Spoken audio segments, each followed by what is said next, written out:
the Blues Juggler. Throwing a little shout out for the 100th episode to Vincent JJ of one Cardinal, one Cub, and one beer.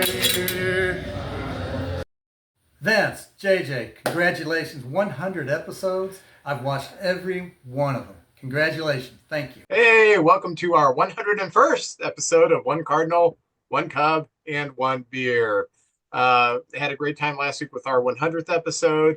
And I do want to say, for some reason, I shared the link on Facebook, and 2 days later was taken off. It was some kind of bad content. I've tried to dispute it, and I haven't heard back from Facebook yet. So if you're one of those people, what was said, that was just nothing. It just happens. oh, okay. Sometimes it randomly happens. I've seen people say, they took it off because I had a prayer on it, or no, it just randomly happens sometimes. Okay. So, no big deal. But if you are one of those people who do pay attention to, I think it was still on the One Cardinal, One Cup, One Beer page, but on my personal page, if you kind of get the link from my personal page and didn't see it, it is on YouTube. So you can just go to YouTube, our YouTube channel, One Cardinal, One Cup, and One Beer, and you can find it. Had a fantastic time last week. Oh, it was so good seeing everybody. It was a ball. So I do want to encourage you to like us on Facebook. In fact, like us no matter where. If you see it on the street, just like us, okay? Just like us, but specifically on Facebook. You can contact us through One Card, One Cup, One Beer at gmail.com. You can support us through our Patreon. You go to patreon.com, you search One Cardinal, One Cup, and One Beer to support our efforts, which is greatly appreciated. Excuse me. For those of you who are watching on the YouTube channel, please subscribe to our YouTube channel so you will have our shows as soon as they drop. Excuse me. And if you want to be a contestant on one of our trivia contests, be a guest on a panel, have an interesting baseball-related story, if you just like have an interesting baseball bat, maybe one that's shaped like a pretzel, that'd be pretty cool.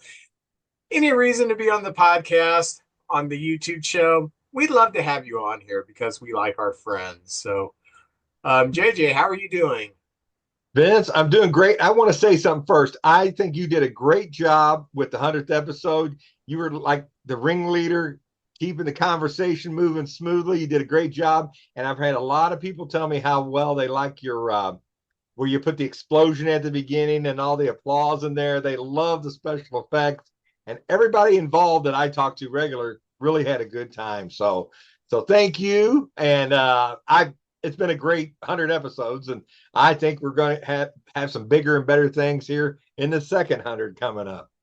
Well, I hope so. I've thought about leaving the explosion in for the next 100 just for something different, because I mean, our introduction, everything is a little bland. I used to do this was during the pandemic. I did a kind of a game show called Four Comedians in a Hat. And so we would just have, and I had comedians. I had comedians from Italy on. I mean, I had them from all over. I had headliners. Well, that was what was so great about being a comedian during the pandemic is everybody was in the same box. And so we're all doing these online mics, and suddenly, I know that guy. I've seen this guy on TV before, and there he is on an open mic. And I'd say, hey, you want to do a show with us? And they'd say, oh, yeah, because they weren't doing anything. But anyway, I had all kinds of graphics and everything on there and sound effects. And I've really toned that down for this show because I want it to be kind of more of a serious baseball discussion. But I think I might leave that explosion in for the next 100 because that I like it. Pretty cool. I love it. Hey, I got to meet this week. I got some new things for my collection. I just kind of want to go over. I got to meet, if I have his stuff here, I got to meet Ted Sizemore at one of the card shows, which was cool. And I got him to sign a couple of cards. I believe that's the 75, which is my favorite year. He signed that. He hasn't changed a whole heck of a lot. Yeah. And I think this is the 76s, and he signed that as well. So I got to talk. I didn't get to talk to him much, but I just talked about how I appreciated him. And Lou Brock and the Jack Buck and Mike Shannon used to always talk about how he took so many pitches so that Lou could read the pitchers and get a lot and get stolen bases. And so he kind of sacrificed himself a little bit so Lou could get on first and take off for second and steal bases, and that legendary base stealer. So he was a big part of that. Ted Sizemore, who I just wanted to say we appreciate you. And he was also Rookie of the Year. He also signed a base for me. It's like a little rubber second base with the Cardinal emblem on it. And he put Ted Sizemore Rookie of the Year and put the year he was Rookie of the Year for the Dodgers, which I didn't know. So that's pretty cool. Also got a 1970s baseball card, and this is commemorating the 46 World Series where Slaughter got the Mad Dash in there. So I picked that up. I thought that's pretty cool.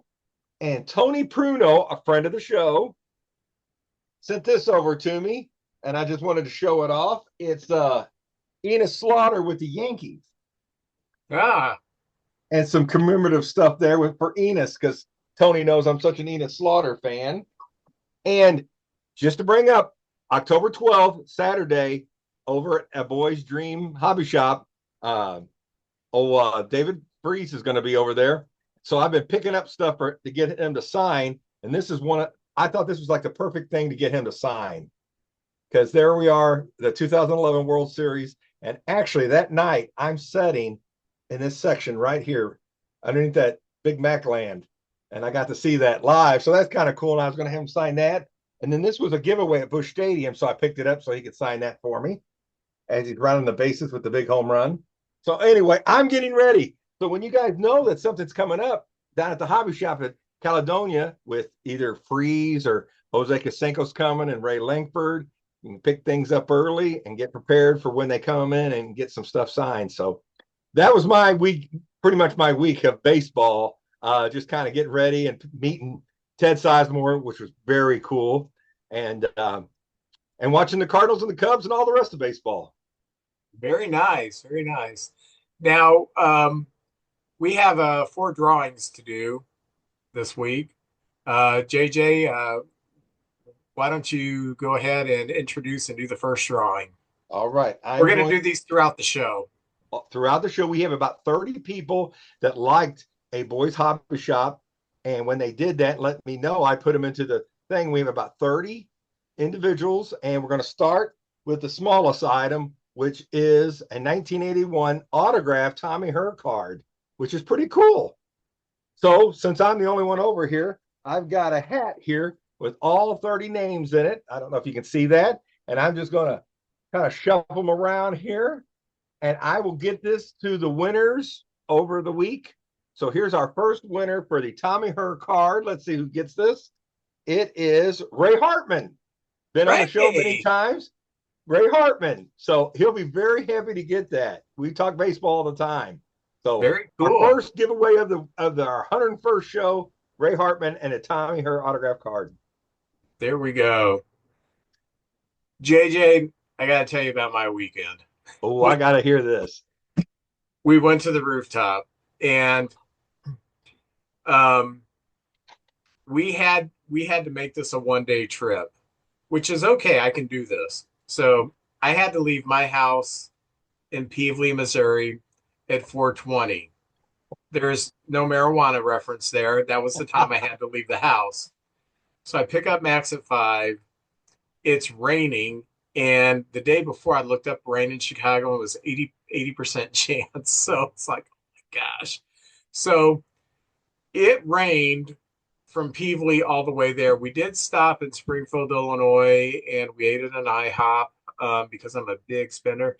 And then we had to get fuel, so we stopped at another place, and I had to get an energy drink because I am pushing 60 and getting up at I actually got up about 2:30. So we get to Midway, and we take the orange line, and then we switch at the loop and take the red line to Addison. So we get there.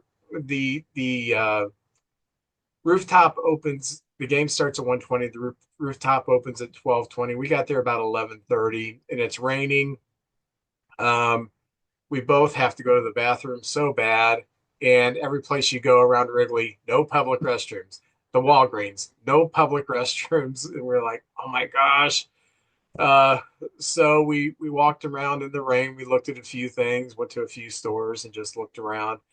And then finally got to the point where we go into the rooftop. So we get there. We're about the fifth and sixth in line, and there's no tickets when you buy the reservation. It tells you, bring your ID, and so we both had to show our driver's license. We come in. The first thing we get are these nice lanyards, rooftop. Love it. So just to make sure that we can always go back again, they make sure that they have the number and the website on here. So you have to wear your lanyard in there. So I'll put this on for the show. And I know baseball season isn't over yet, but I am starting to feel a little depressed. So I wore the shirt today. But anyway, so we walk up there, and then there's about 3 stories up, I guess, there's this big open area, and it's like a sports bar. And there are tables and everything. There's windows so you can see into the stadium and stuff. And that was cool because it's raining and we don't have to sit out there in the rain. Now, I knew that there was food there, but I didn't know it was all inclusive. So they have all inclusive food there. They had hot dogs, they had brats, they had chicken sandwiches, they had hamburgers, they had Italian beef, they had ice cream bars, they had nachos, they had chips, they had cakes, they had pasta salad. It was so cool. So we go there, and it's like a sports bar. So we're just sitting there, and we're watching the Bears game, and this place fills up, and the game was postponed for a couple of hours because of the rain, which was so cool because we're just sitting in there with free food, free drink, eating, gorging, watching football, letting it rain outside. Yeah. So finally, after about an hour and a half, I could see they're starting to get the tarp off. So we go up on top of the rooftop, which, the bleachers there were wet, but we had ponchos and just kind of sat on our ponchos. We were fine. And then the game started, and it is such a neat perspective to see the game from the rooftop. Yeah. And when I was a kid, I would watch, this is before the rooftops were the rooftops. There were just people who lived in the buildings watching the games from the rooftops. But as a kid, I thought, man, wouldn't it be cool to go be able to do that, live in that building and do that? And now you can. So I mean, we had a great time, and to prove what a great time we had, I've shot a video, of course, and here is Max and I's adventure on the rooftop. All right.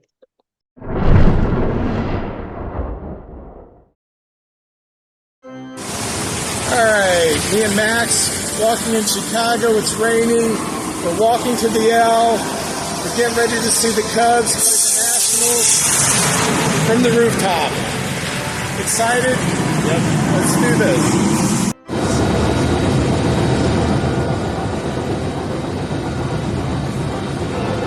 Here's Max with Harry Carey.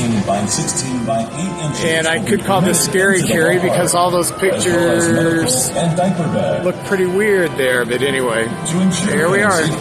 And here we are at Murphy's in the rain. Rain, go away. At least we have the Bears today. But looks like we're going to get baseball in.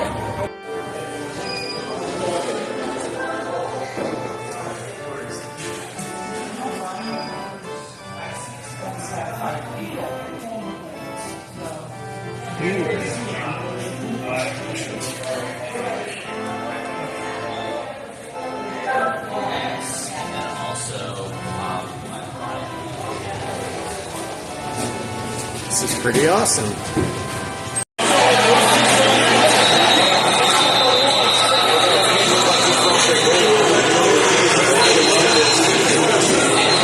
This is where we've spent the last 2 hours during the rain delay. All right, now we're going on up to the rooftop.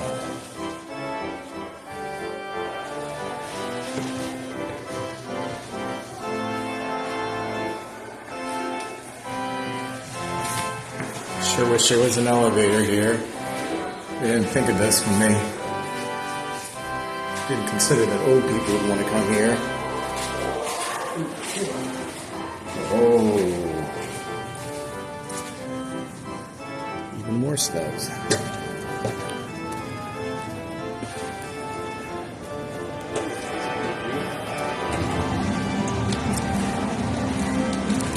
Absolutely no one up here now because it's still raining.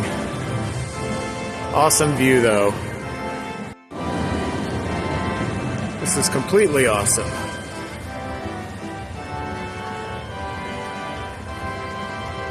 What do you think? Completely awesome? Completely awesome. It is. There's the skyline. I do recommend, if you ever have a chance to sit on the rooftop, do it. Look, there's Javi Baez right down there. And the tarp is coming up after about an hour and a half delay.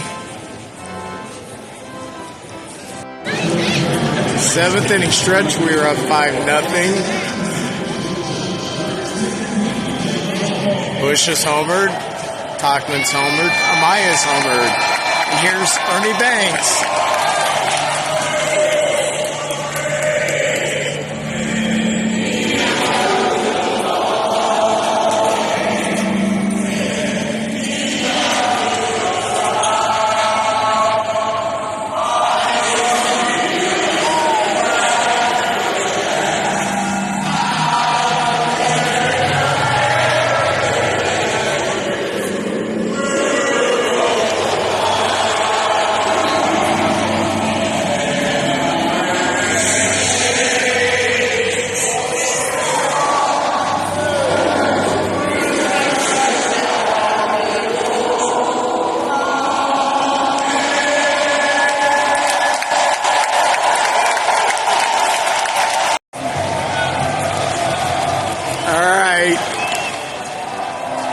Two outs, we're up 5-0.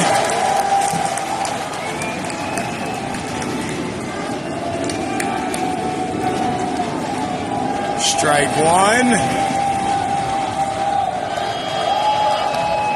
Ooh, 1-1. From 500 feet away, it looked like a strike. I swear it was a strike.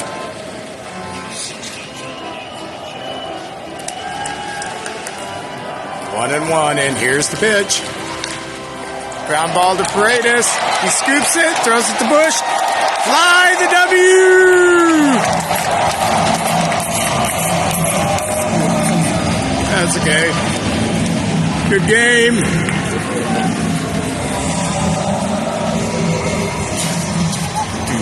Fly that W, man. All right. Don't that look fun? I am jealous. You were down the third base line, correct? Yes. All right. Very cool. Yes. We had the perfect sight lines because if you go over, I guess, to the right, if you're sitting there to the right, those rooftops are sitting in foul territory.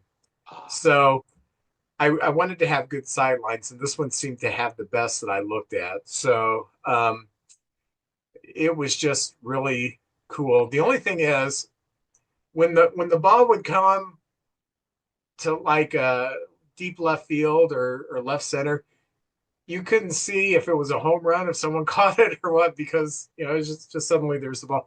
And there was a few times I would look, where's the left fielder? And I'd have to look in between the bleachers and I'd find a little crevice. Oh, yeah, there's Patrick Wisdom's socks. He is out there. That's good. So it was fun. We just had a blast. And you could tell by the sound of the crowd if he caught it or it fell in or whatever. Yeah. Oh, yeah. Yeah. Yep. Oh, man. I'm so glad you got to do that. And I'm sure Max had a blast. Yeah. Well, so being the game was delayed 2 hours, we got a 2-hour late start to go home because we had to come home. Oh, man. Max had to work at 6 a.m. Oh. So we get on the L, and we finally, it takes us about an hour to get to Midway, and we take off. Max has one of those neck pillows. He's trying to get some sleep. I don't think he got much sleep. I mean, I drive a Spark. That's my primary car. They're not really conducive to sleeping. So Max, I got him to his house about, I'd say, quarter till 1, and he had to be up and be at work at 6. And then I got home at 1:15, and I woke up about 8. But it was fun. I'm glad I did it. And that is taking place of our beer corner, which will come back next week. So, All right. cool. But I need to know what's going on in the Fantasy League World Series. Well, I tell you what, it's all over but the crying. We started out the first time we checked in, and the Padres were up 2-0. The second week it was 4-4. Last week we had our 100th episode, so we didn't talk about our Fantasy World Series. But right now, with 6 games to go, the Padres are up 13-7. So if the Padres just won one more, they clinch and they're our world champions. Each team has 6 games left. The Padres will be playing the Dodgers and Arizona in their 6 games. So Dodgers and Arizona playoff. Arizona's that last playoff team in the National League as of this minute. Kansas City has just all of a sudden, when a Pasquatch got hurt, they're just not hitting. Their pitching's been good. Their bullpen's been good, but they're just not hitting. And as a Cardinal fan, I can identify with that because that's pretty much what happened to us this year. But they have 6 games left as well, and they play the Nationals for 3 and Atlanta for 3. And Atlanta's hanging on. They're a game and a half back with 6 to go, so they're going to be playing for everything they got. So they're probably going to see Chris Sale in that 3-game series, that's a tough call. So right now, San Diego's sitting in the driver's seat, just got to win 1 game or have Kansas City lose 1 game. So Robbie Spear, get ready. They got the champagne on ice right now. The teams you were mentioning, since the beginning of August, the Cubs have the 5th best record in baseball. Oh, outstanding. Yeah, 3 of the teams ahead of us, the Diamondbacks, the Padres, and the Brewers. 3 teams that we needed to we need to overtake one of them. But that's what good teams do. They're just consistent. All 3 of the 4 teams hotter than us were the ones we had to catch, so we didn't. But it's still been a great last 2 months of the season for the Cubs. They were up 6-2 before we started this, so that's kind of cool. So anyway, JJ, the Cubs are playing Saturday. Okay. And I am working on our bedroom. So I'm just listening to the game. I don't have it on TV. The reason I don't have it on TV, I do have a TV in the room, is because our internet was out all day Saturday, which Charter, Spectrum, whatever they call themselves now. But anyway, so I'm listening to it on my phone, and there was a balk call on the catcher. Really? I've been a baseball fan all my life, and this is what I love about the sport. You learn new stuff all the time. Every day. I did not know that a catcher could cause a balk call. I didn't either. It's an informal phrase. It's like a pitcher balks or a catcher balks, but a balk really, it's not something that affects your statistics. So they don't really. It's an informal phrase. It's like a team thing. Okay. Done by one player. So it's really not proper to say a catcher balk or a pitcher balk. It's just a balk. But there are three ways that a catcher can cause a balk. Number 1 is obstruction, when a runner tries to steal home from third. So if a runner is breaking for home, the catcher has to catch the ball in the catcher's box before he can go for the tag. Okay. If he steps up to catch the ball or steps into the batter's box to catch the ball to tag, that's a balk. I've never seen it called. I did look on YouTube, and I saw a few instances in a college game or in a couple of college games. The second way is that if a catcher leaves the catcher's box early on an intentional walk, that's a balk. So when the pitcher starts to throw, you can't leave the box until it leaves his hand. Oh, okay. Being I there's know. no more intentional walks. I mean, there are intentional walks, you just call it. You don't have to throw the ball. That one's not going to happen anymore. But that has happened in the major leagues. I've just never seen it before or heard of Me it. neither.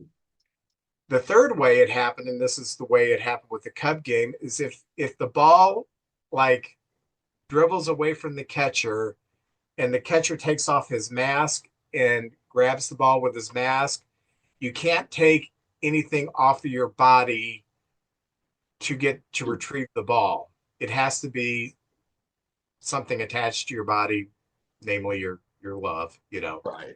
So you can't just do that. It's the same thing as if, you know, if there's a line drive 2 feet over the second baseman's head, he can't toss his glove and try to hit it. Although I have done that playing sandlot ball. I'll just say, Yeah, I've seen that in Little League. Yeah, yeah. we've all done that, I think. And I So don't think you can catch a ball with your hat either. Say you're running and you drop your glove. I don't think you can run out and use your hat or can you? I don't know. I don't think you can. I don't know. I could be wrong, but I didn't think you could. So it was it called on the Cubs at the time? No, it was called on the Nationals. The Oh, National okay. catcher reached out with his mask to retrieve the ball, and they said, "Oh, there's a catcher balk," and I'm like, "Hey, Yeah. you meant a pitcher balk?" And wait a minute, the pitch has been thrown, and so they had to explain that a catcher can cause a balk. So that's a new one on me. So we learn something new all the time with this game. It's pretty cool. Well, heck yeah. I'm wearing the A's hat because Thursday is the final game in Oakland Coliseum. And I'm kind of sad about it. They got a 3-game series with Texas. Rangers will be their last opponent, and the Thursday game is already sold out. And, this doesn't happen much, Vince. We've been a fan for a long time, and you just don't see teams dissolve or leave. And it doesn't happen very much in the history of baseball. The last one I can think of was the Expos. And but the A's will be moving up north a few 90 miles up north and going to Sacramento. And what I've read is they're going to be there through at least 2027 until I thought it was for sure they were going to Vegas, but I don't think all the dots have been, the T's have been crossed and the dots have been, the I's have been dotted. So I'm assuming that's where they're going to be. So they're going to be in Sacramento, 90 miles up the road, so the fans can still go up there and see them. 57 years in Oakland. And let's see, I just was thinking there's been 4,493 games there, 61 playoff games. The 1987 All-Star game was held there. 12 no-hitters. The one thing I like about the Coliseum, it's got a lot of foul territory. It's really helpful to pitchers if they can get a foul ball. Some places it's 7 rows in the stands, but in Oakland they can track it down and get it out. So there's been 12 no hitters over those 57 years and 3 perfect games. And Catfish Hunter got one in 1968, Dallas Braden in 2010, and Domingo German in 2023. And they've had 4 world championships. And I'm just I'm going to miss them. And 2 cycles, too. Eric Chavez in 2000 and Mark Ellis in 2007. And I was just going to say, the only recollection I really have is, of course, the Mustache Gang in the early 70s, Billy Ball in 81, and then Tony La Russa's teams in the late 80s. And they went to 3 straight World Series and won 1. But still, that's quite an accomplishment. I went to a game there in 1979. My grandma took me out there, and they said, "Oh, you want to go to Disney? Disney World? You want to do or land or do this or do that?" And I said, "I just want to see a Giant game and an Oakland game. That's all I really cared about." So I went and seen the Giants and the Cardinals in '79, and then I went out to the Coliseum and seen the Royals and the A's.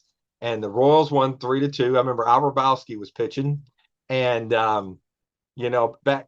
in '79, there wasn't much left of those World Series teams in the early '70s because Charlie Finley pretty much got rid of everybody. But there was Yeah, Rob Piccolo and Jeff Newman and the '79 team was brutal. oh, Like Dave Revering was like their best. Dave Revering, very good. But there was a pitcher named Norris that was really good. Norris, yeah, who uh, in '80, the very next year, he was second in Cy Young to Steve Stone. Oh yeah, and then In today's world, he would have won it because of, we're so much more into analytics. His analytics were far exceeded Steve Stone's, but at that time, Steve Stone played for the Orioles, who went to the World Series in '79, and they had a really good team in '80, and he won 25 games with an ERA a little above 3, and Norris was much better, but you know. yeah, it's tough. They were only 2 years away from Billy Martin coming in there and lighting that place on fire. Of course, Ricky Henderson and all those people started showing up.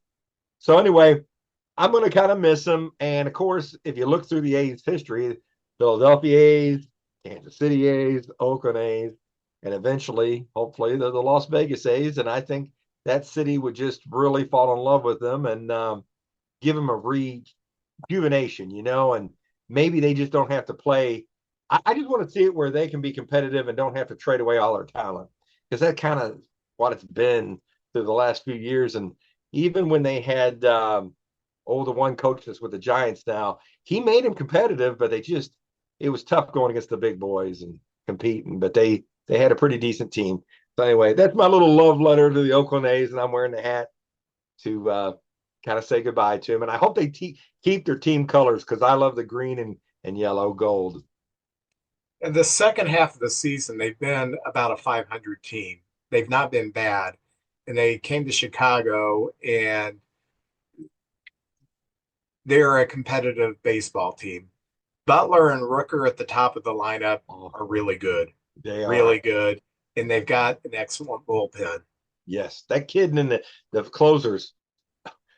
First time I heard about him was through you, and he's phenomenal. But when I get into the games, I'll give you a little story about Mr. Miller. So, okay, cool. Well, what did you think of the Ohtani game? 6 for 6. Oh my gosh! 3 home runs, 2 doubles, 2 stolen bases, 10 RBIs. What can you say? I don't know what to say. This guy, he wasn't going to get to pitch this year, wasn't going to get to play the field, and so I guess he went in the laboratory and worked on his just hitting and base running. And man, one of the greatest seasons ever. Will I say the greatest season ever? It's up there with, there's a handful. 1922 Rogers Hornsby. That was an incredible year. If you get a chance, look at his stats in 22. But my gosh, fantastic. Aaron Judge, though, what a year on the other side. And a lot of people now, the argument is who's had a better year. Well, it's hard to beat 50-50, but Aaron Judge has been phenomenal as well. It's fun as a fan. What I'm gonna remember, Vince, there's always like a year, and people say like 1981. I say Fernando Mania. So many good things happened in 81, but that's what I remember. 2024 will be Ohtani's 50-50 season. I always remember that as that year. So, congratulations, man. It was incredible to watch it. When we were growing up, kids, I remember we all thought, not Barry, Bobby, Barry's father, Bobby, was such a great player because he would do 30 home runs and 30 stolen bases. He almost doubled it. It's a video game. It's just so cool. He's just better than the rest. Like you looking at Ruth's stats when he played, he was better than everybody else. And Ohtani is better than everybody else. It's just something to see. I can't believe it. And just when you think he's hit the ceiling, he just takes it to another level. What a treat, man. What a treat. And there's so many people that say that he should not win the MVP because he's a DH. Well, it is a position. I contend he has shown what he can do when he only needs to focus on one thing. If he was playing the outfield, which he did in Japan, by the way, when he wouldn't pitch, he would likely be a Gold Glover. He's so athletic, he's so fast. I'm sure. I mean, baseball does not come easy to anybody, but he's a different cat. We've talked about this before. Baseball is all he does. 12 months out of the year. It's baseball. It's baseball training. You don't see him out on the town. You don't see him doing interviews and stuff like that. He plays baseball and practices baseball and works on baseball every day out of the year. And with that kind of dedication to go with the talent, that's why he's so special. He's a good example for any young fella or lady who would like to be just the best they can in whatever avenue they play. Like you said, he doesn't go out on town. You don't hear anything negative to him. He brings nothing but class to the game and to his team. He was married. Nobody even knew it. Yeah. So mild mannered. His dog is even phenomenal. Threw out a first pitch. The dog, if you took my cats and put a ball out there, they'd probably just fall asleep on the mound. They wouldn't know what to do. This dog ran that ball in, set it down, and then sit there. That's, man, Ohtani, even your dog's phenomenal. Very cool. Very cool. Oh, let's see. Charlie Blackmon has announced his retirement, and I'm a Cardinal fan. I'm a baseball fan, and Charlie Blackmon, when I think of the Rockies, I think of those, years with Walker and Galarraga and Dante Bichette and those guys, that I think of Helton, and I think of Charlie Blackmon. 14 years with one team. That's classy. I like when a guy plays his whole career with a team. I wrote down some stats of his. Let me see if I can find them now. Oh, shoot. Charlie Blackmon. One time he finished 5th for the MVP, which is a major accomplishment. 4 All-Star games, 2 Silver Sluggers. He won a batting title. Played from 2011 to 2024. Has a WAR of 20.9. 1,797 hits, 226 home runs, and a batting average of 292. And I just think of him always with that big beard. He grew that big beard. If he shaved that beard, I wouldn't even know what he looks like. And he was always in the middle of the lineup. He gave the Cardinals fits when we played him. He'd always come up with a big hit. You always had to keep an eye on him. A good defender. I thought a really good hitter. 292 lifetime batting average. And I wish him luck in his future endeavors. And it's been great watching him over these years. And it's kind of sad, as the season comes to an end this year, your team and my team will be watching the postseason from home. And then you see these players, like some of them might try to make it to spring training, but they retire out of spring training or they retire at the end of the year. And it's just part of baseball. New players coming up and old players hanging it up. So good luck, Charlie Blackmon. Yeah, and last Wednesday, Kathy and I went to the Cardinal game, and we sat in the right field bleachers, which I haven't sat in the bleachers since probably the mid '80s. It's different now, but right by the bullpen, warming with pitchers warming up, and this was kind of cool.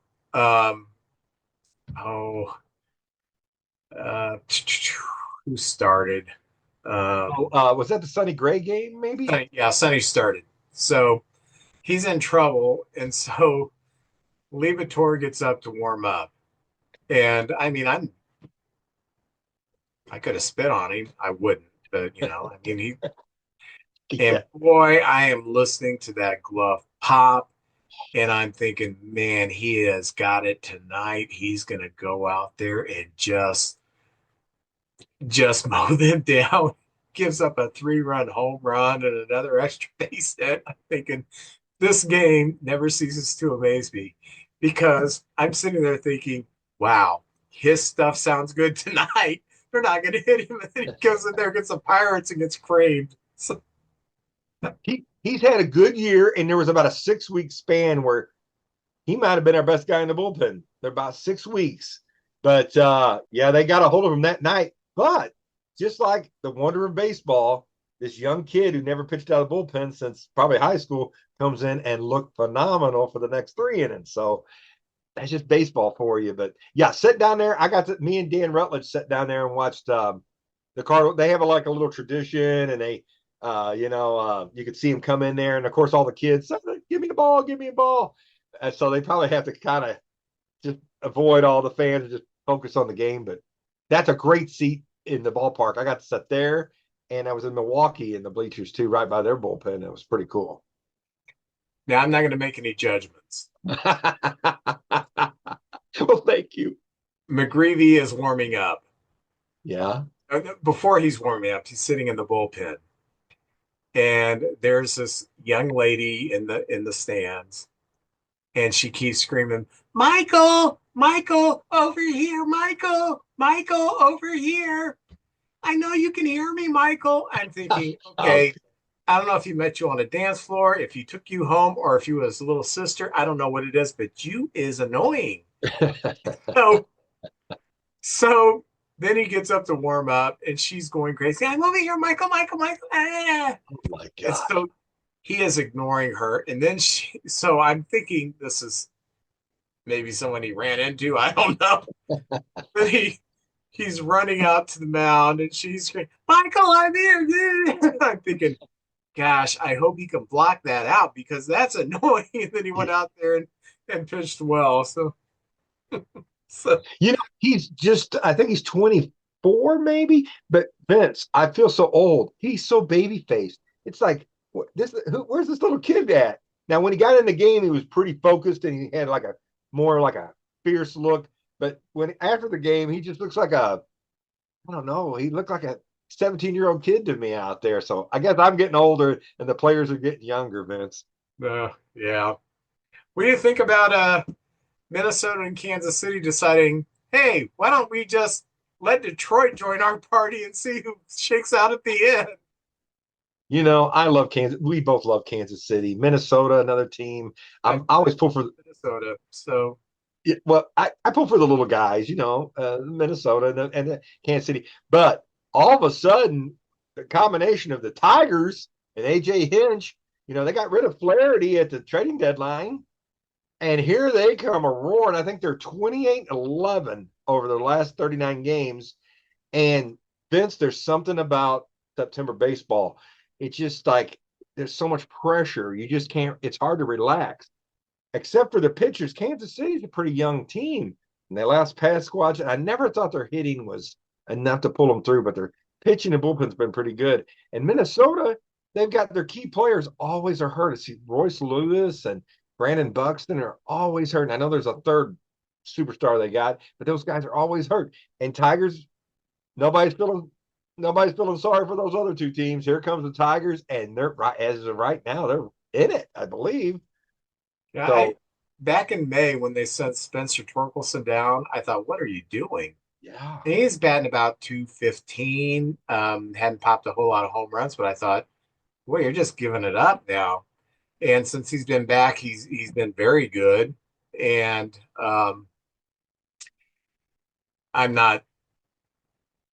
this is just an observation.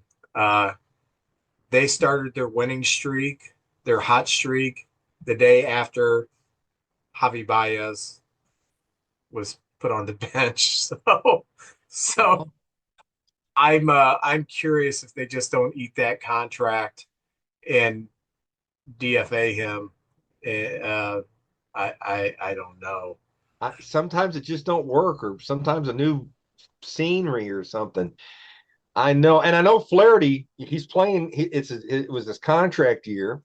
He's every player on the contract year wants to have a big season, and he was having a great year. They moved him, but that Spencer Torkelson,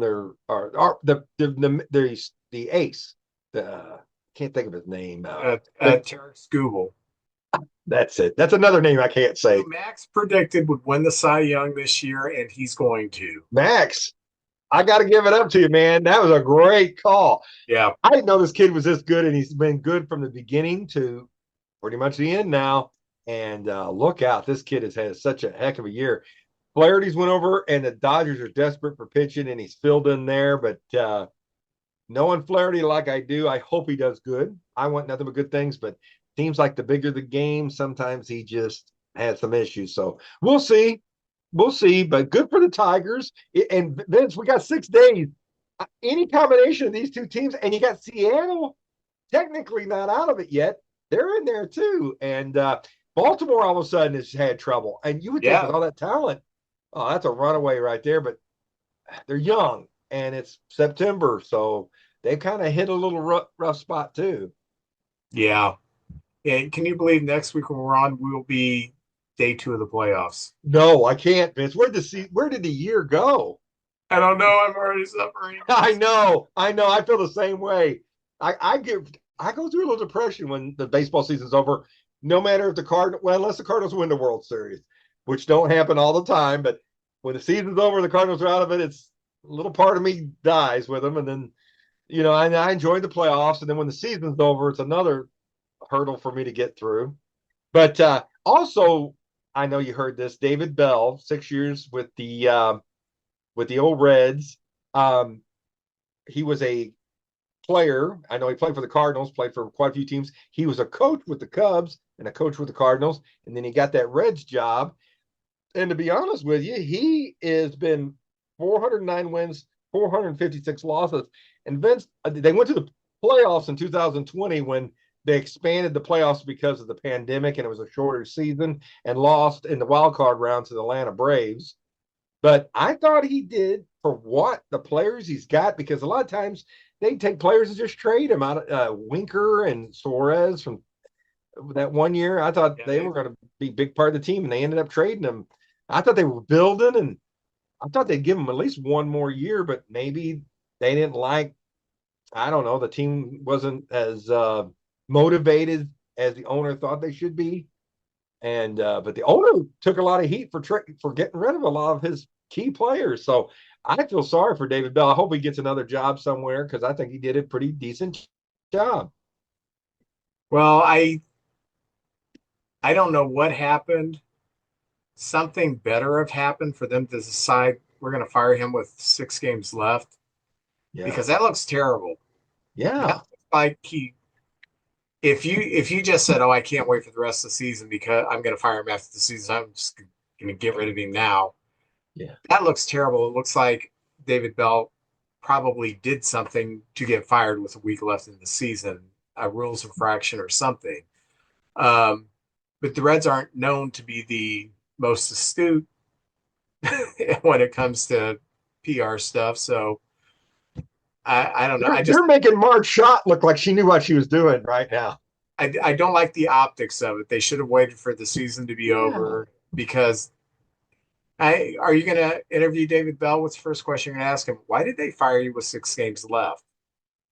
He's got to answer to that. And there may be no answer. His answer may be, I don't know. It was goofy.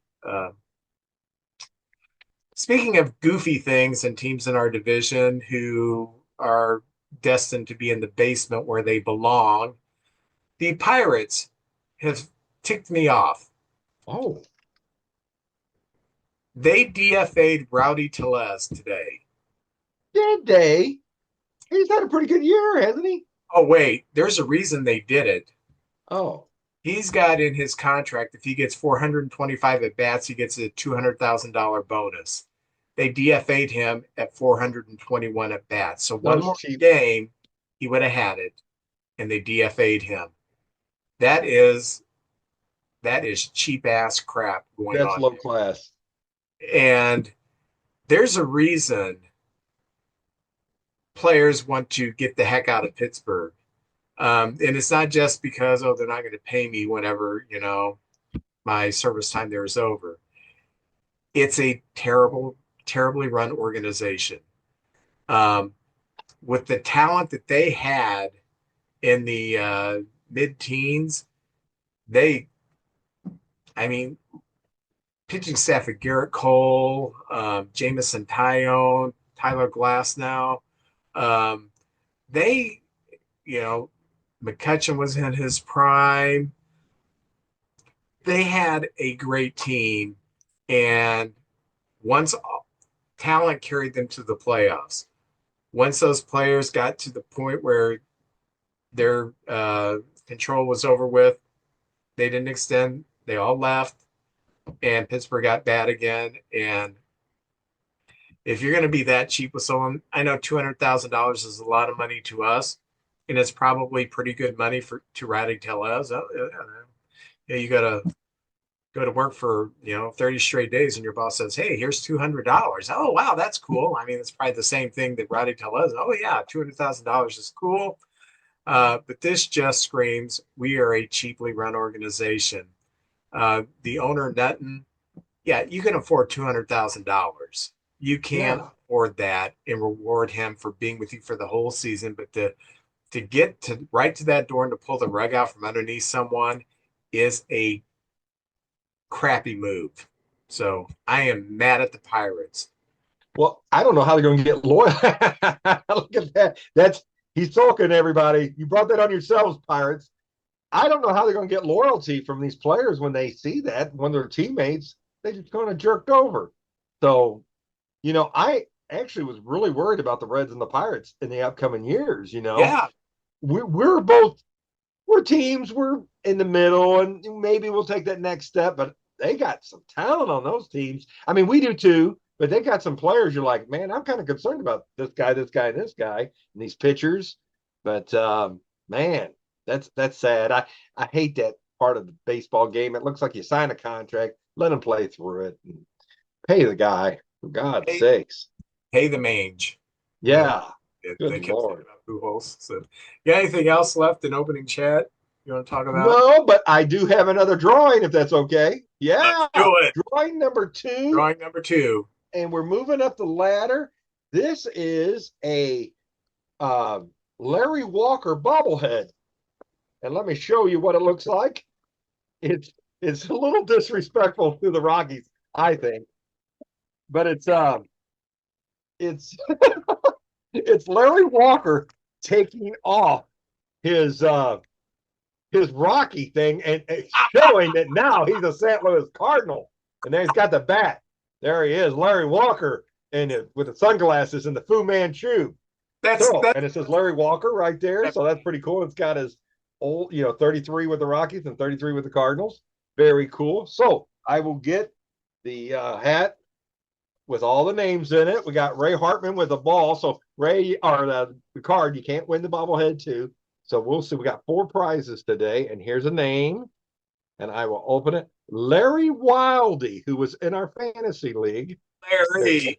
Larry Wildy. So I will run that by Larry's house, and he's got a bobblehead for his collection. I know for a fact that he collects bobbleheads, so that's pretty good. The old Larry Walker bobblehead. All right. Very cool. So what's going on in Cardinal Nation? Well, Vince, we've been eliminated. That's always a word I hate to hear, but we've been eliminated. We've been eliminated before. We'll be eliminated again. We are over 500. We're 79 and 77 in our attendance. We're done with all of our home games, and we ended with 2.8 million. We had a long run of 3 million or more, and we were down this year. So 2.8 million. That puts us average per home game.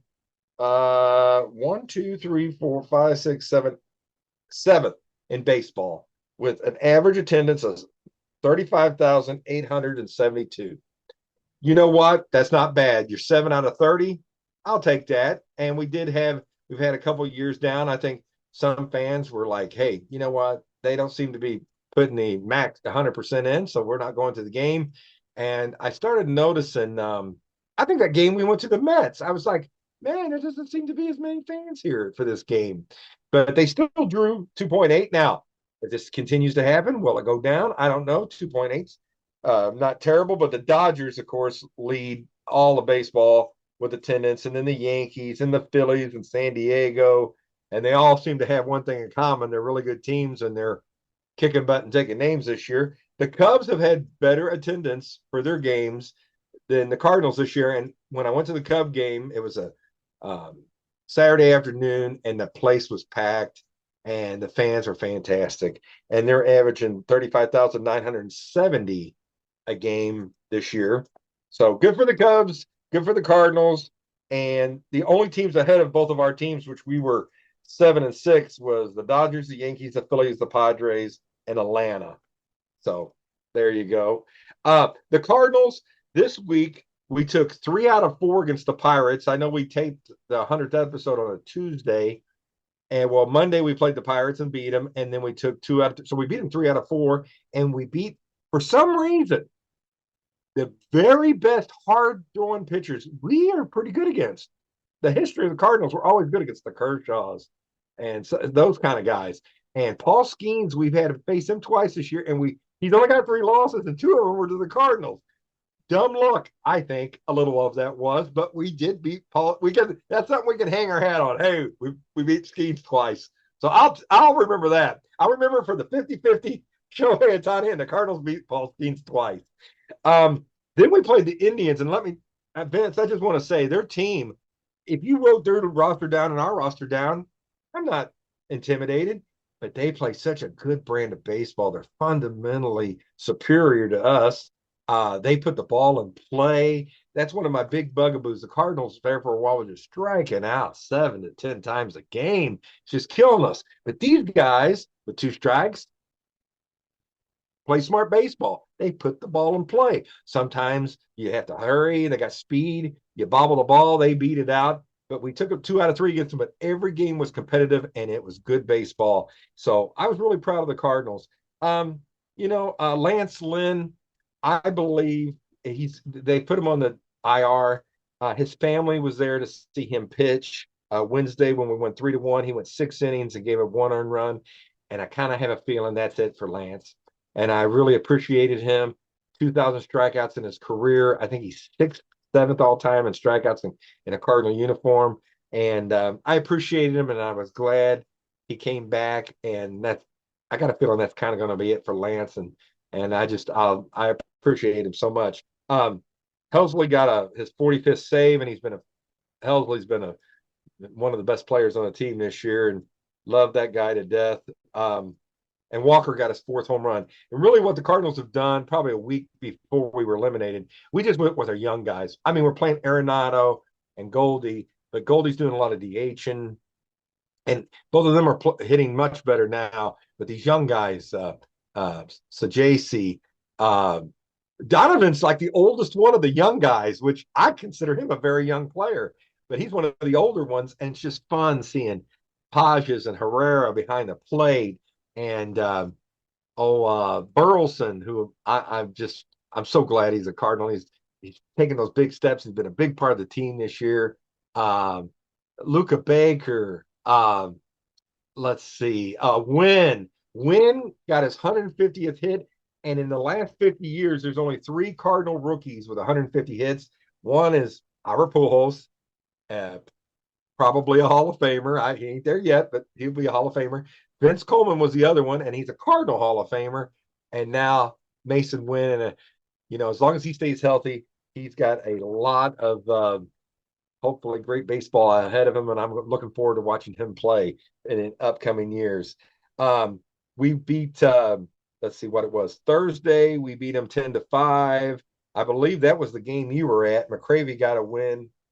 McCreevy got the win out of the bullpen. He went 3 innings of relief and looked really good. And Wynn got his 14th home run. And I looked at Ozzie Smith's rookie season and Wynn's rookie season, and offensively, Wynn is a much better player than Ozzie was his first year. And defensively, he's in the neighborhood. It is Ozzie Smith, but Wynn's in the neighborhood. So, man, I'm excited about him anyway. I'll go on and on about him. And Walker got a big double with bases loaded to really open up the game. And the Cardinals scored a bunch of runs in 1 inning. And Arenado went 3 for 3, and Donovan went 2 for 4 with a home run. Very good. We lost to the Pirates 2-3, and Fetty has just had some bad luck. I think he's pitched pretty good, and I'm excited about him and Sonny Gray being at the top of the rotation. Unless we pick somebody else up. You never know. Will the Cardinals spend big money? Hell no. But it'll probably be Gray and Fetty at the top of that. And I'm excited about that. I think that's a big step up. And Fetty has looked really good. He's just had some some bad luck on his pitching. And then we played those 3 Cleveland games and won 2 out of 3. And I want to say the other thing I want to say is Palante. Palante he's 8-8. He's been a surprise this year. My hope at the beginning of the year was Gray could win 15 and the other 4 guys could win 10. Well, that's why we're eliminated. That didn't happen. Sonny got 13 wins. And I think Kyle Gibson pitched really good. Michaelis was disappointing and Matz was hurt most of the year. But Palante, that kid, I think he's going to be in the rotation next year, or deserves at least a look. And Vince, that's it. We're 79, 77. If we can win 81, 82 games, I'm happy with the big step up. Our bullpen was much better. Our starting pitching, it couldn't get no worse. And our hitting just didn't come through enough this year, I believe. Our defense was good. It's just our hitting. We didn't hit much this year. Why don't we do that third drawing right now? Oh, sure. All right. The third drawing is for that little cheesecake, Tommy Herr. There he is. Look at him blowing a bubble. Right, a little message over here. Look at that. Tommy Herr, 85, 110 RBIs with less than 10 home runs. All right. This is prize number 3. Is my wife's name in this? Her name is in here, by the way. If she wins that picture of him with his butt out, your one picture of me in the closet. This will be right up there. I don't want to look at that. Okay. All right. I'm reaching out in here. I'm not looking, Vince. This is not a setup. All right. Let's do the one that I've got a name here. I'm going to undo the card. It is Scott Dunn. Officer Scott Dunn right there. There he is. He's probably always wanted a picture of Tommy Herr's butt. All right, Scott Dunn. I'll make sure he gets that. He'll like that. His favorite player is Willie McGee. I know that. He loves Willie McGee. Willie's my all-time favorite Cardinal. So, yeah. Well, let me read you a few quotes after the Cubs got eliminated. This is from Council. We should be trying to build a 90-win team here. That inevitably is going to make for hard decisions because it's hard. The thing we want to do is hard. That's going to require hard decisions. But the things worth doing are hard. That's where we got to go to. It's going to be difficult. We're not there. So the manager is basically saying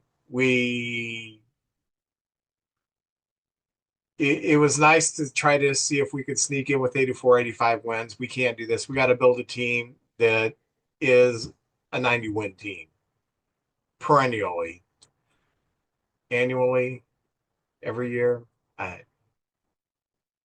You know what I'm saying? Yeah. And people have said, well, he's calling out Jed Hoyer.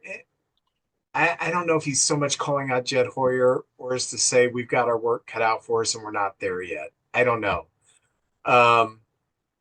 I've heard a few people say that, Council's a very cerebral guy. And maybe this year he was just trying to see what we had. We do know that he's going to influence Jed on decisions. So I just thought that was an interesting quote. Some people were blowing it way out of bounds, like, oh, Council's against Hoyer and all this other stuff.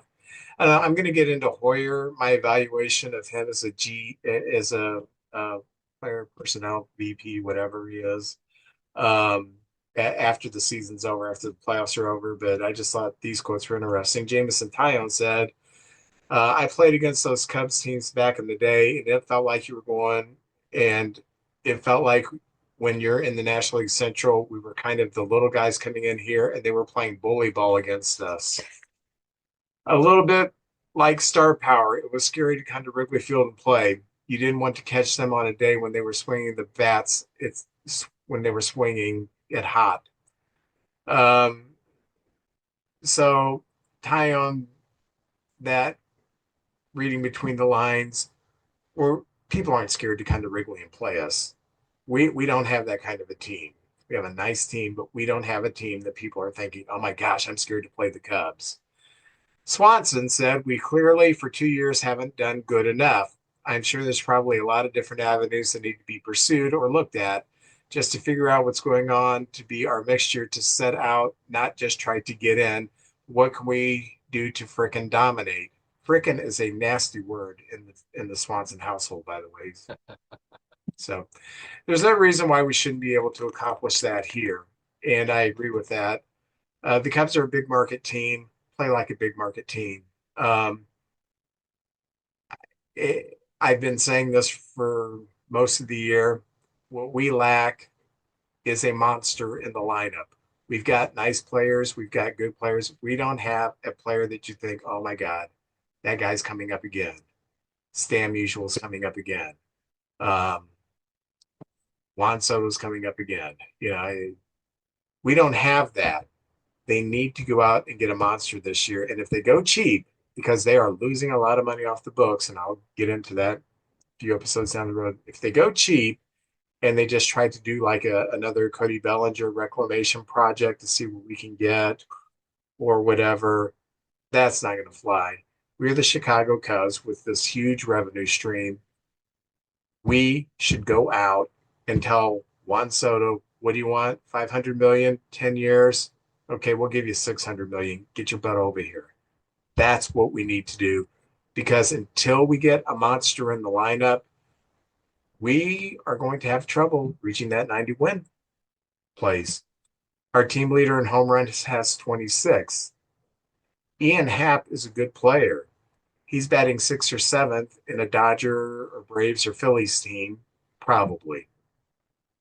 He's our best hitter. He and Suzuki. Suzuki is not that 3rd, 4th, 5th hitter in a good team's lineup.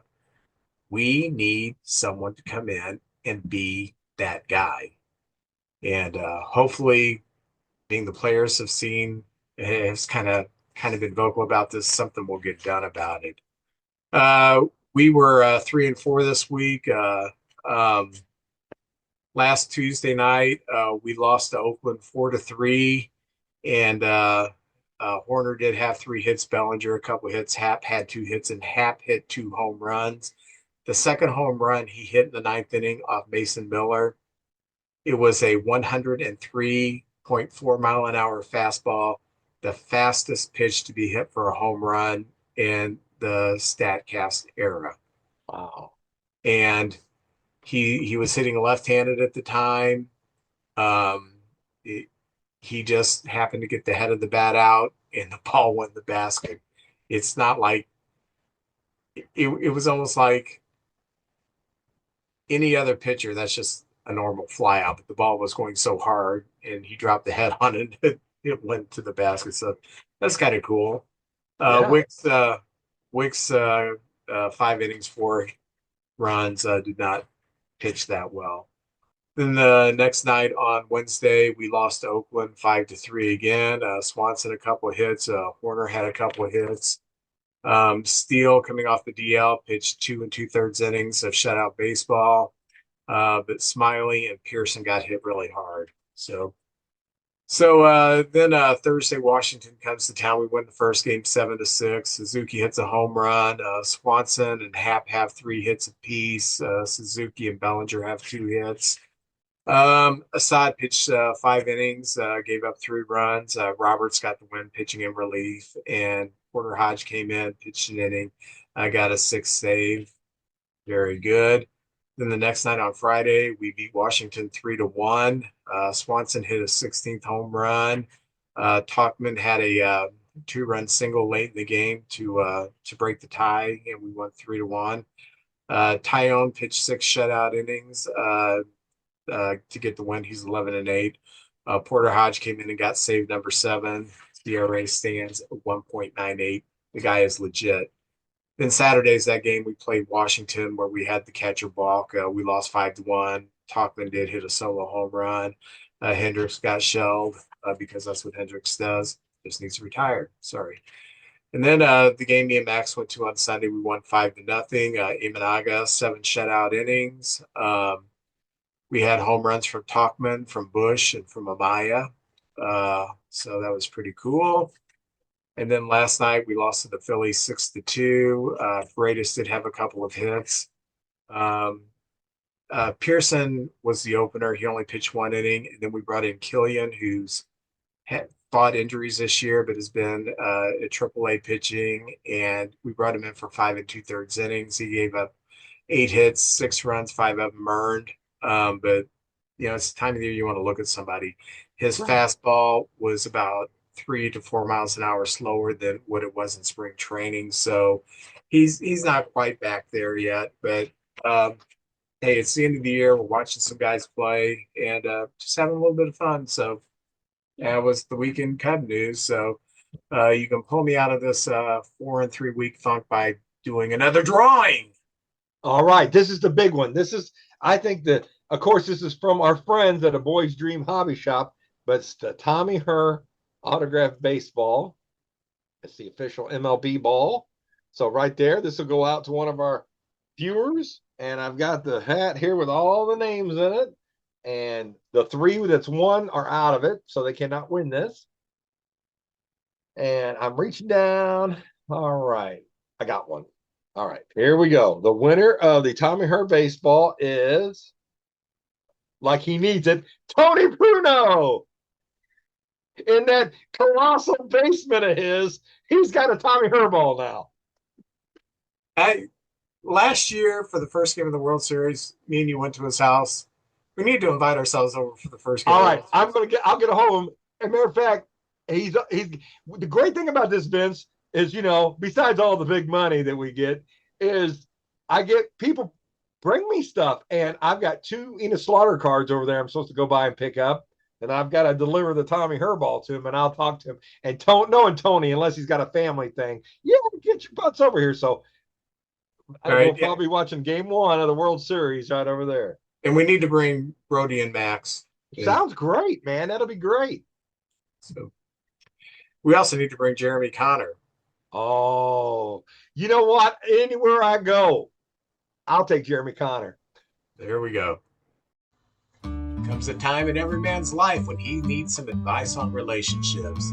You need to listen to the podcast DMDR, which stands for Dating, Marriage, Divorce, Remarriage, from my good friend Jeremy Connor, the Dr. Phil of the Boot Hill. You can find DMDR on Spotify or whatever platform you choose to listen to your podcast. All right, we're going to look at highlight 2 seasons. I'm going to do the 1970 Chicago Cubs. And who are you going to do? I'm doing the 1974 St. Louis Cardinals. All right. I'll go ahead and get us kicked off because I'm kind of excited to do this because 69 was the year that the Cubs had the 9-game lead and in August, and then we completely tanked and the Mets took us and won the World Series. So 1970, we're coming off this 91 once. I don't remember how many we ended up winning, but we came off a very good season and we had a good team. I mean, we had Banks, we had Beckert, we had Kessinger, we had Santa, we had Billy Williams, so we had Jim Hickman, we still had Fergie Jenkins, Bill Hands. So we went into 1970 as one of the favorites. And so 1970 was also the first year of divisional play. So we wasn't going against the whole National League. All we had to do was win our little division. Yes, yeah. So it was our 99th season as an organization, 95th year in the National League, and the 55th year at Wrigley Field. We finished second in the National League East with a record of 84-78. We finished second by 5 games, and that was the closest by game margin the Cubs had finished from 1945 to 1984. So we were, oh my gosh, we're only 5 games out at the end of the season. So in November before the season, we had Oscar Gamble. A lot of people don't know that Oscar Gamble came up as a Cub, and we played him a little bit in center field in 69 to take a look at him. And what we did is in November, we traded Gamble and Dick Selma to the Phillies for Johnny Callison and a player to be named later. And Callison was there to solidify the outfield. And we didn't think Gamble, bringing him in as a rookie to man center field, a team that we thought would seriously contend, that would be a good move. So we traded Gamble and we got Callison, and that worked out pretty good for us.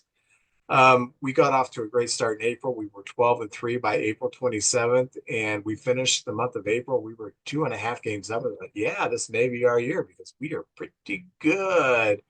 Um, and a lot of people don't know this because I didn't know this until I started doing the research that in I think it was a May game, uh, the fans got irked by something and they started throwing garbage on the field and they also started jumping um, onto the field, which caused the Cubs to make a very weird midseason change to the dimensions of the ballpark by putting the basket in.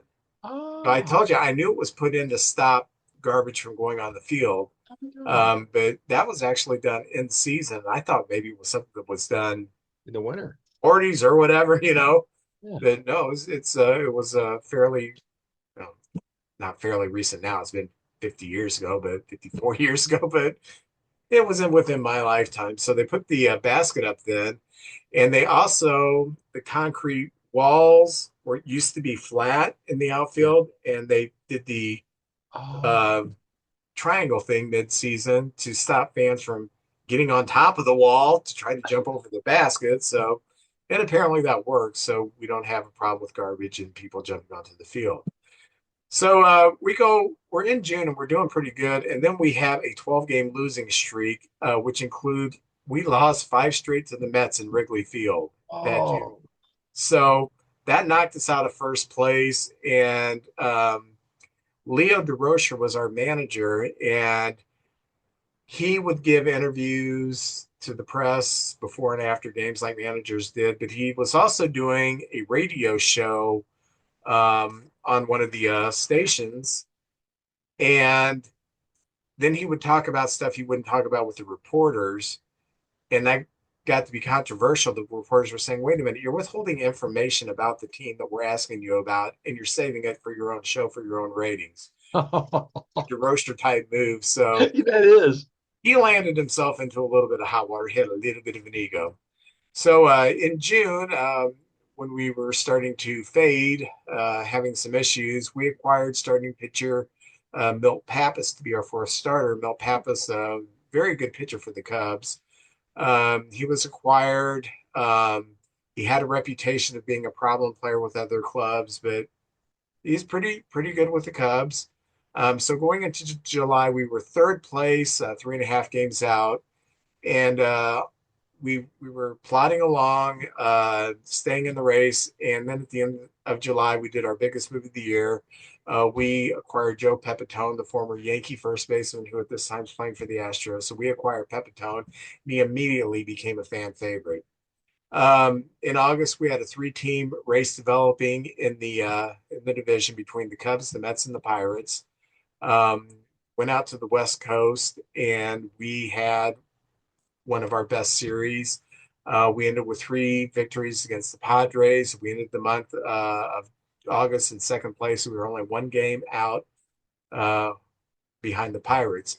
And it's like you have taught me on this podcast, if you're playing meaningful games in September, that's all you want. Cubs entered 1970 season in a real race for the division title against the Pirates. And we're thinking maybe we're going to do it this way. Well, we were not a good road team. We were under 500 on the road. We were a very good home team. And we had a 14-game road trip that ended the season that resulted in enough losses for the Cubs to finish second, 5 games behind the Pirates. Pirates went on to win the World Series that year. We were only 14-14 for the month and 4-6 in our last 10 games. But on that road trip, third baseman Ron Santo played despite having received death threats. That's how serious baseball used to be. Ron Santo was receiving death threats if he played. I'm sure by Pirate fans. So, but that was our season. We went home, we played golf, and that was really our last hurrah of that great team from the late 60s, early 1970. We just couldn't get it done. One of some of our best seasons, Jim Hickman playing first base. He had 32 homers, drove in 115 runs. Sano playing third base, 26 home runs, 114 RBIs. Billy Williams had a spectacular year. Could have been an MVP type season. He hit 322, 205 hits, 42 home runs, 129 RBIs, played in 161 games. Just an awesome season. Callison came over, hit 19 home runs, drove in 68, so that was a good pickup. And Pepitone with the Cubs in 56 games, he had 12 home runs, drove in 44 runs in 56 games. Very good season. Ernie Banks, second to the last season, he playing part-time, 252, 12 home runs, 44 RBIs. Fergie won 22, Bill Hands won 18, Ken Holson won 17, and Milt Pappas was able to start 21 games, a little over a half season for the Cubs. He went 10-8 with a 2.68 ERA. So all in all, pretty good season for the 1970 Cubs. Wish we could have made the playoffs, but hey, I was 4 years old. I didn't know what was going on. Okay. That's right. I didn't have my heart broken. I did not know all that. I learned a lot from that. Some of those players. I didn't know Pepitone was a Cub. I didn't know Oscar Gamble started out as a Cub. I didn't know that. So that's pretty cool. Well, I picked 1974. That was the first year, I'll call it my awakening, when I found out what baseball was. And I fell in love with MLB and St. Louis Cardinal baseball, 1974. Now, I'm going to set the mood for you. I like talking about pop culture and everything. This is what was going on in 1974. If you were around, Vince, you were around. You were a young, very young, 8 maybe? Were you about 8 years old? I turned 8 August 1st of 1974. So, yeah, this is right in your wheelhouse. All right, movies. Top 4 movies, 1974. Blazing Saddles, Mel Brooks. Great movie. Great movie. Couldn't be made today, but it was a great movie. Written by Richard Pryor, by the way. Yes. Cleavon Little played the Pryor. I guess what Pryor would have played probably. Yeah, but they could. Wilder's in that movie, and Harvey Korman. Madeline Kahn, Alec Karras, Slim Whitman. Or not Slim Whitman, Slim Pickens. Yeah. What am I talking about? I'm delirious. The second best movie of that year, money making wise, Towering Inferno. Paul Newman and Steve McQueen. They're O.J. Simpson. O.J. Simpson. O.J. Well, but Towering Inferno, they made a lot, like, Hollywood gets in ruts. There was a lot of disaster movies happening in the 70s, and Towering Inferno was one of those. The third biggest movie. Vince, if I give you 1,000 shots at guessing this, you wouldn't come up with it. I love these series of movies. Number 3, Moneymaker in 74, Trial of Billy Jack. Oh. Not Born Losers. Not Billy Jack Goes to Washington. This is the Trial of Billy Jack. The second one, yes. The second one. Tom Laughlin. Right. And the fourth one was Young Frankenstein, a classic. Frankenstein. 2 Mel Brooks movies in the top 4. He was on a roll that year. All right. Songs. The number 1 song of 1974, The Way We Were, Barbra Streisand. Watercolored Memories, The Way We Were, Barbra Streisand. Number 2, Terry Jacks. Do you know the name of the song? Seasons in the Sun. Yes. Bow, bow, bow, bow. One of the saddest songs, man. Put away all the knives and forks when you hear that one, because it's terrible. You know what? I kind of like that song, Vince. I'm Irish. I like melancholy things. That's a sad song. Oh, I cry when I hear it. Oh yeah, I'm crying thinking about it. Number 3, Redbone. You know the song? Come and Get Your Love. Come and Get Your Love, Redbone. Very good. And 4 was Dancing Machine by the Jackson 5. Yeah. I'm sorry, the Jacksons. You're right. They were the Jacksons probably by that time. And on TV, I'll just do this one more time because, I just like pop culture. Can you guess the number 1 show in 1974? You might get this one perfect. All in the Family? All in the Family. Yeah. Which probably couldn't be made today either. No. That was a great show. And all these shows were about different groups or different people getting together and getting along. So we had All in the Family, number 1, Sanford Son. Red Fox, Sanford Son, number 2. Number 3, Chico and the Man. Remember that one? Oh yeah, the late oh oh gosh, Freddie Prinze. Yeah, Freddie Prinze. Freddie Prinze Jr.'s father. Yeah, and Jack Albertson, I think, was the name of the old Yeah, was yeah. was the man. And the last one was the Jeffersons. So what, man, that was a great time for entertainment back then. The The songs, Jeffersons could not be made today either. none of that could be made today, but it was great. It was funny. And I'm telling you, people, young folks today, you don't realize there were so many good TV shows. The theme songs to the TV shows in the 60s, 70s, 80s, and even the 90s was top notch. Nowadays, it's just game shows and reality shows, Real Housewives of Atlanta, all that kind of stuff. I don't know what the heck happened, but there used to be a lot of great sitcoms and TV shows on TV. So anyway, and it was those only 3 channels, and TV was better. Only 3 channels, and TV was top notch. those four shows, those were all shows that use satire to make us look at society and try to look at ourselves. It was like, here's a mirror to racism from a white perspective, and uh, from an ethics perspective with Chico and the Man, and with the Jeffersons, which was a spinoff of All in the Family. You're looking at racism from a black perspective.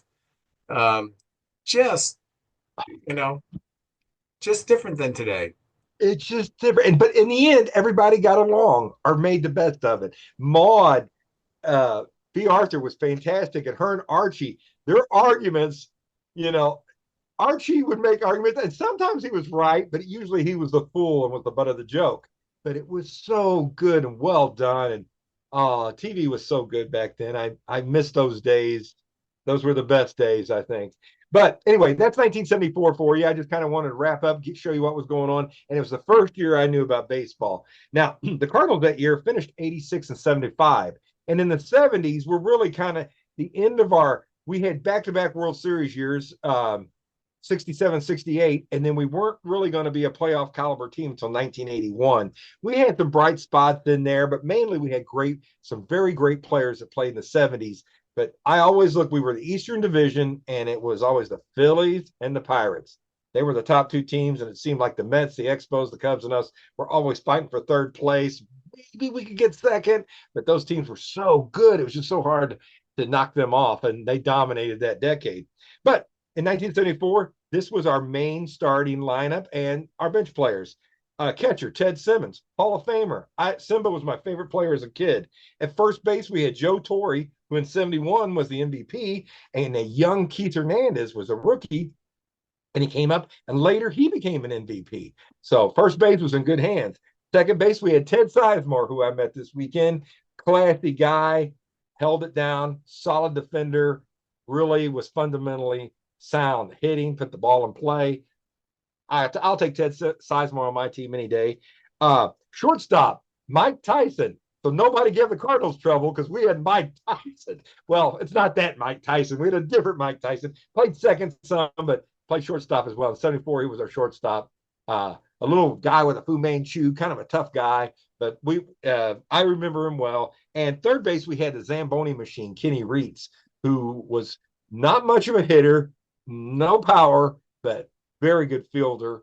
And so anyway, I always liked Kenny Reitz. And in the outfield, our main outfielders were the great Lou Brock, who was a holdover from those 60 World Series teams.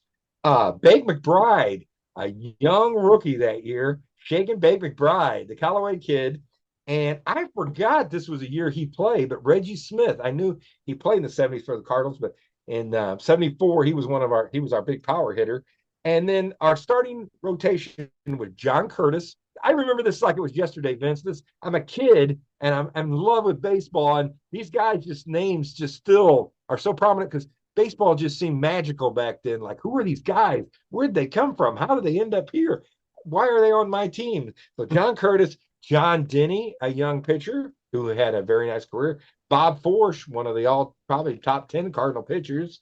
Bob Gibson, the greatest Cardinal pitcher, and he's a holdover from those 60s teams as well. And Lynn McLaughlin. Vince, this is why I like doing this, because Lynn McLaughlin's a name that kind of gets lost in the shuffle, but he had a very good career and a very good Cardinal career too. And I'll go over that a bit later. Some of our bench guys, Jose Cruz, who later became an Astro, Larry Herndon, Jerry Mumphrey, Ron Hunt, and Tim McCarver was a backup catcher at this point, who was also a big part of the 60 Cardinals. Red Shingings was our coach. And in the bullpen, we had Mike Garman and Al Rabowski and Alan Foster and Rich Folkers and Sonny Siebert and Claude Osteen. And some of those names, I always remember Mike Garman was the setup man and Al Rabowski was the closer. And of course, the Mad Hungarian, what a character and what a great Cardinal through the years. But that was our team. We had a very good year. We finished a game and a half behind the Pittsburgh Pirates, I was so proud of that. And the Pirates were so good. But here's some of the season highlights. And like we said, 2024 will be the year of Ohtani with the 50-50. Well, in 74, what I remember in my mind was the Lou Brock year. This is the year he stole 118 bases and set the major league record at the time. He was ninth. It wasn't just a one-year thing either. Lou led the National League almost every year he played there for a long time. And he was ninth in stolen bases when the season started. And when the season ended, he was second in stolen bases. He broke Murray Will's single season strikeout record, or a stolen base record. And he surpassed Max Carey as the National League leading stolen base person. And let's see.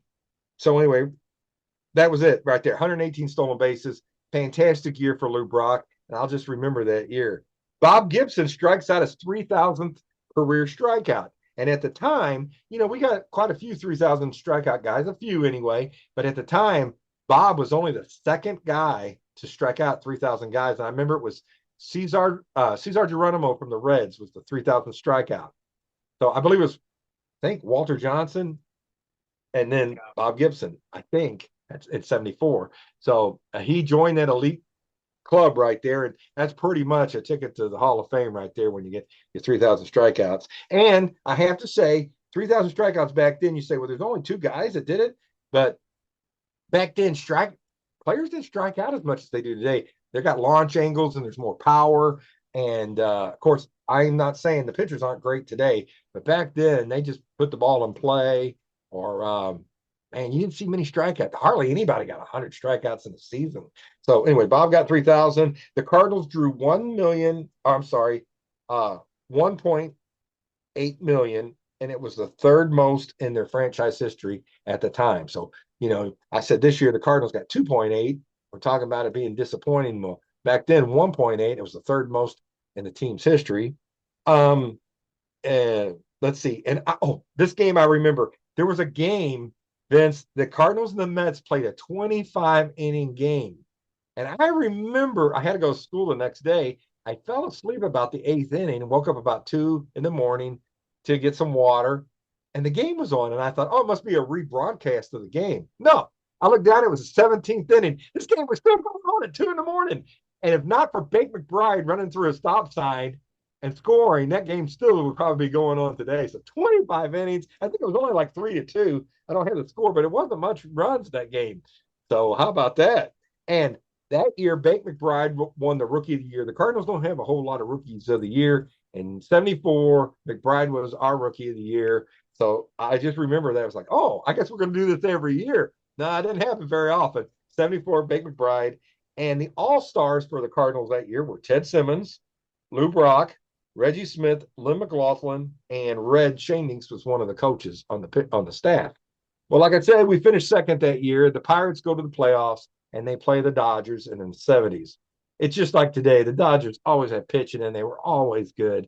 They ended up beating the Pirates, I think, in 4 games. And then they go on and play the A's, which was the last of the 3 consecutive world championships. And the A's beat the Dodgers in 4. And basically, they beat them, I think it was 4 games out of 5. They took it to them and beat them. And that was kind of the end of the Oakland A's Mustache Gang dynasty. Some of the highlights that year in wins, Lynn McLaughlin led the team with 16 wins. He had the best ERA on the team, 2.70. He also had the most strikeouts, 142. Bob Gibson, now in 75, Bob, after that year, he retires. So he's not the same Bob Gibson he was in the 60s, but Bob Gibson pitched 240 innings in his next to last season. That's Bob Gibson right there. Give me the ball and get out of my way. I'm pitching. And Al Hrabowski had the most saves on the team with 9. Because Bob Gibson was finishing every game he pitched, so there wasn't many opportunities there. And Bob and Al pitched in 65 games. Now on the offensive side, we had 2 guys with 309 batting average, and that was Bake McBride and Reggie Smith. Brock got the most hits with 194, most runs with 105. Reggie Smith had the most. He had led the team in home runs, 24, and run RBIs. Ted Simmons had 103 RBIs that year. So what a year, fantastic. But here's a few things you may not know. That year in the 1974 draft, in the 28th round, the Cardinals took a guy by the name of Paul Molitor. Drafted Paul Molitor in 74. I did not know that. He didn't sign. He went back in the draft, and then the Brewers got him. That happened a lot. The Expos drafted McGuire. I remember that. They didn't sign. The next year, he goes to Oakland. So that happens. Sometimes they're farther down than they think they should be. And they go back in the draft and then try it the next year. So you see that from time to time. Maybe Molitor didn't want to play with us. I don't know. But that would have been nice to have Paul Molitor. He would have been on our team instead of the Brewers in 82. Maybe. Who knows? And then that year, I just like to look at the team that gave us the toughest time was the Atlanta Braves. We were 3-9 against the Braves, and we were 13-5 against the Cubbies. And I love the Cardinals and Cubs. In a bad mood for. Oh, I'm sorry. But I will say this. You were talking about teams aren't afraid to go into Chicago. When we go to Chicago, I just know it's going to be a tough fought game. I mean, I'm not intimidated by the Cubs, but I know it's probably going to come down to one play, one key hit, maybe a home run. It's just fun when the Cardinals and Cubs get together because it's just, man, I think we raise our game up just a notch when we play each other. So anyway, that's my 2 cents on 1974 and the Cardinals, and I fell in love with baseball that year. Hey, you said something that sparked something that I should have said earlier, but I didn't find out till right before. My daughter's boyfriend, Brendan, who was on here, the Brewers fan. Well, his family, they're big baseball fans. And his mother posted on Facebook that there is a documentary that's playing at Marcus Theaters in the Milwaukee area. So I'm sure it's going to be streaming one day. It's called Just a Bit Outside, and it's a documentary on the 82 World Series from the Brewers' perspective. So when I find that streaming, it's not streaming yet. I looked it up. I'll certainly watch that. So. Oh, I want to see that. That'll be good. Yeah. They had a 30 for 30. It was Sosa and McGuire, the Sosa McGuire year, I believe 98. And they talked to the reporters from the Tribune before spring training started, and the Post-Dispatch, and just, where the Cardinals and Cubs were at the time. And no one seen that home run chase coming and how it ended up. So that's a 30 for 30 on ESPN. Well, JJ, I am opening up the second half of that big pack that I got. Oh, yeah. I forgot about that. 2 weeks ago. So. Well, I got Series 2 of this year's Topps, courtesy of our good friend Tom Ajay. He bought a couple packs for me, said, hey, I'm sponsoring the baseball card section, so he gave me a pack of cards. Very good. I'm going to say I have 3 Hall of Famers. Ooh. I'm going one Hall of Famer. All right, I'll go ahead and go first, being yours. Yes, sir. I do not remember this guy. For the Cardinals, Steve Peters.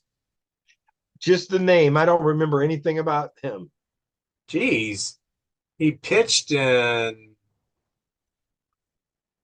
Been 2 seasons for the Cardinals. So Not a Hall of Famer. I remember this guy, former Brewer, Jim Aducci. I don't remember him. Yeah, I just remember the name. Former Cy Young Award winner for the Pirates, Doug Drabeck.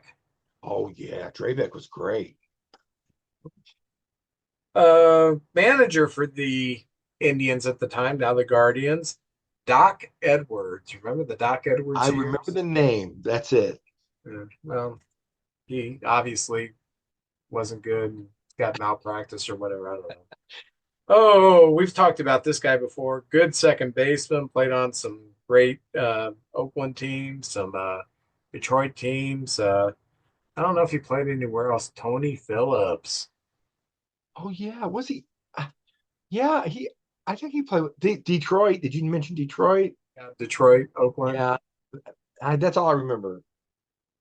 For the Indians, Rich Yet. Don't know.